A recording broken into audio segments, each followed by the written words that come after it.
Adelyne Raymond from Raveneau has been rendered distraught following the sudden disappearance of her uncle Joseph Charles. Charles was last seen within Raveneau Choiseul on July 1st, the night of Hurricane Beryl, seeking refuge from the full force of the Category 4 weather system. The community of Raveneau searches for their elderly neighbor, hoping to put an end to the suffering of the Raymond family. I spoke with another set of individuals at the Emma estate in Raveneau. They too said they saw my uncle. He came over down by their area during the peak part of the storm. The wind was blowing, the rain was heavy, and she was saying, but what is an elderly gentleman doing all the way there under the storm? So she said she brought him over to her balcony, put him to sit down. She said they spoke with him for a while. She had a light bluish raincoat. She put it over him and she asked him to wait there for a while. She said they went into the house to clothe themselves properly so that they could take him back to his area where he lives. She said upon going inside and coming back out, when she came back out, she didn't see him. He was not out there in the veranda. They looked around the place, they didn't see him anywhere. So they assumed he probably went back to his home. Adelyne explained that her partially blind uncle has been known to wander, but never for this long. My uncle, I should say, is partially blind.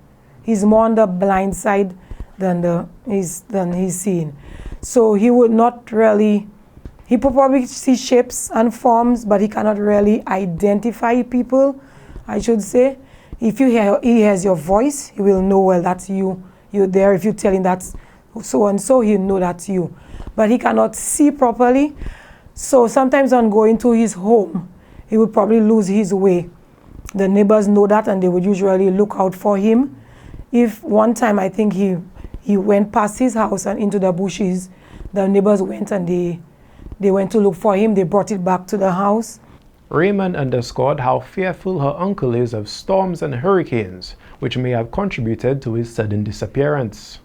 Whilst he was at my house, I could remember there was thunder and lightning one night.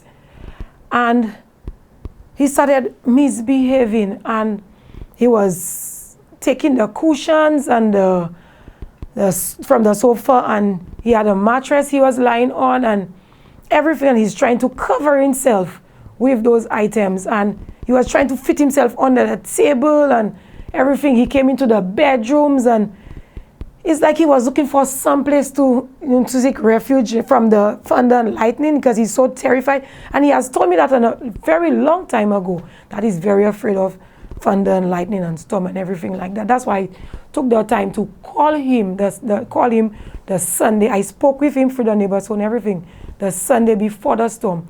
And I had asked them, and they too know that he's afraid of the storm. So they too ensured that they would look out for him the day of the storm and make sure he's okay. But then he left and he just never came back. Nobody saw where he went to. Adelyne Raymond remains hopeful for her uncle's return or discovery. She urges anyone with any knowledge on his whereabouts to come forward, as any information may be valuable.